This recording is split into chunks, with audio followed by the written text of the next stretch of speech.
अस्सलाम वालेकुम my YouTube family. कैसे हैं आप सब? उम्मीद है कि खैरियत से होंगे और अल्लाह ताला आपको अपने घरों में हिफ्ज़ व अमान से रखे।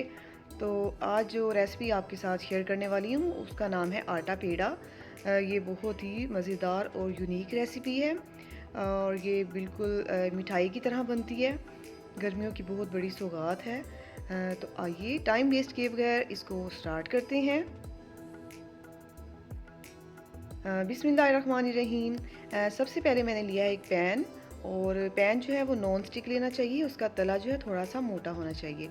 और मैंने लिया है 1 कप आटा जो नॉर्मली घर में इस्तेमाल करते हैं ना, वही वाला आटा आपने लेना है। और उसको मैं छलनी की मदद से छान लूँगी। तो छानने के बाद जो है ना बहुत अच्छा रहता है ये, उसमें जो गुठलियाँ हैं ना वो ख़त्म हो जाती हैं और जो आटा है ना उसमें थोड़ी सी एयर भरती है और वो अच्छा बनता है। तो इस तरह से ये देखिए आटे को मैं रोस्ट कर लूँगी पैन में तकरीबन 7 से 8 मिनट तक। अच्छा, मैं जैसे ही आटे को भूनती जाऊँगी ना तो उसकी जो खुशबू है बहुत ही अच्छी आती है और फ़ौरन महसूस हो जाता है कि इसकी खुशबू आने लगी है। तो अगर आप चाहें तो उसके अंदर 2 टेबलस्पून के बराबर बेसन भी ऐड कर सकते हैं। बेसन ऐड करने से इसकी खुशबू और भी ज़्यादा अच्छी हो जाती है और फ्लेवर भी अच्छा आता है। और जब खुशबू आने लगे तो इसमें मेल्टेड घी शामिल करूँगी मैं। घी को मैंने मेल्ट कर लिया था, हाफ़ कप के बराबर घी है और उसको जो है मैं थोड़ा थोड़ा करके बारी बारी डालूँगी। पहले मैं 2 टेबलस्पून इसमें ऐड कर दूँगी। अब घी ऐड करने के बाद मैं इसको अच्छी तरह से भून लूँगी। इस तरह से ये देखिए स्पैचुला के साथ मैश करते जाएं और इसमें भी कोई भी गुठलियाँ नहीं होनी चाहिए। ये देखा आपने किस तरह से आटे में बिल्कुल स्प्रिंकल्स बन गए हैं।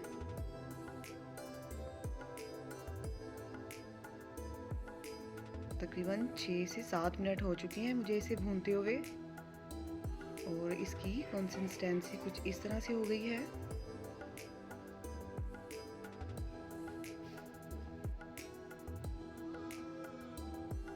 अब इसके बाद मैं 2 टेबलस्पून मेल्टेड घी और इस्तेमाल करूँगी इसमें। सारा घी हमने एकदम से ऐड नहीं करना। ये सेकंड टाइम मैं 2 टेबल घी इस्तेमाल कर रही हूँ। तो अब फिर मैं इसको अच्छी तरह से आटे के अंदर मिक्स कर लूँगी। ये देखिए तकरीबन 1 से 2 मिनट तक मैंने इसको मिक्स किया है आटे में, तो वो इस तरह से हो गया। ये देखिए इसका कलर कितना प्यारा आया है। और अब इसमें मैं डालूँगी लेमन सीड्स तकरीबन 1 टेबलस्पून।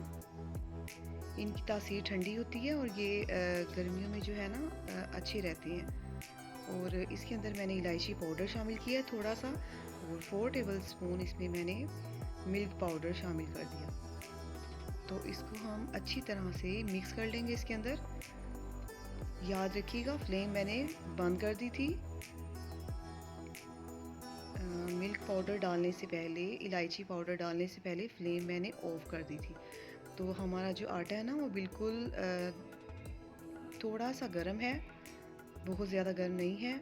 अब इसके अंदर मैंने हाफ़ कप के बराबर पाउडर शुगर ऐड कर दी है और पाउडर शुगर जो है वो बिल्कुल अच्छी तरह से आपने मिक्स कर लेनी है।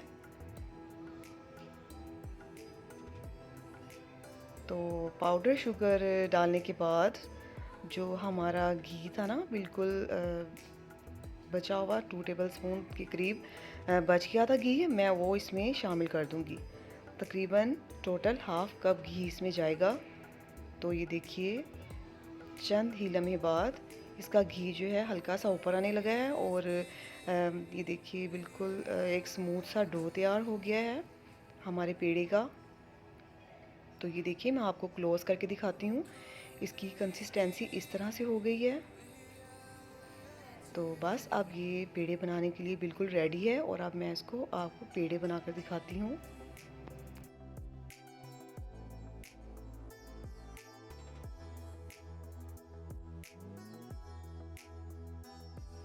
इसके लिए ना बाज़ार से कुछ मोल्ड भी मिलते हैं, अगर आप चाहें तो वो मोल्ड के साथ इसका डिज़ाइन भी बना सकते हैं और ये सिंपल भी बना सकते हैं।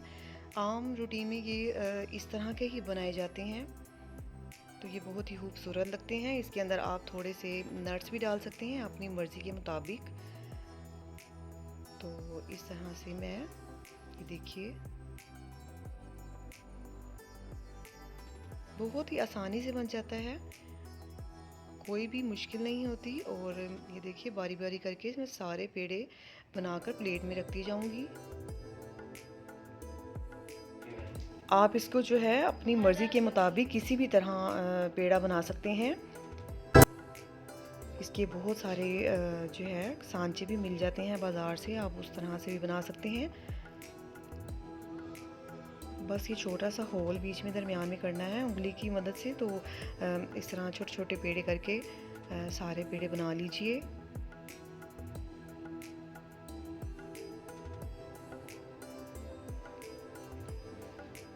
तो ये देखिए तमाम पेड़े बनाकर मैंने रेडी कर लिए हैं।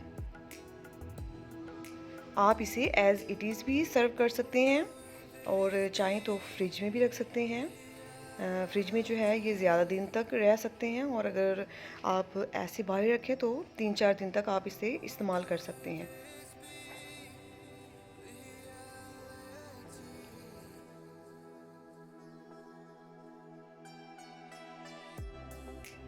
मैं आपको इसको देखिए तोड़ कर दिखाती हूँ। इसका टेक्सचर जो है बिल्कुल खोए जैसा आता है। ये नहीं कि आटे के बने हैं, ये बिल्कुल लगते ही नहीं है बिल्कुल कि आटे के बनाए हैं, बल्कि बहुत ही यमी और डिलीशियस बने हैं ये। आप इसको ट्राई करेंगे तो फिर आपको पता चलेगा कि ये कितने मज़े के और टेस्टी बने हैं। तो फ्रेंड्स, अगर आपको मेरी ये रेसिपी पसंद आई हो तो मेरे चैनल को लाइक, शेयर और सब्सक्राइब करना मत भूलिएगा। अपनी दुआओं में मुझे याद रखिएगा। ओके, अल्लाह हाफिज़, टेक केयर।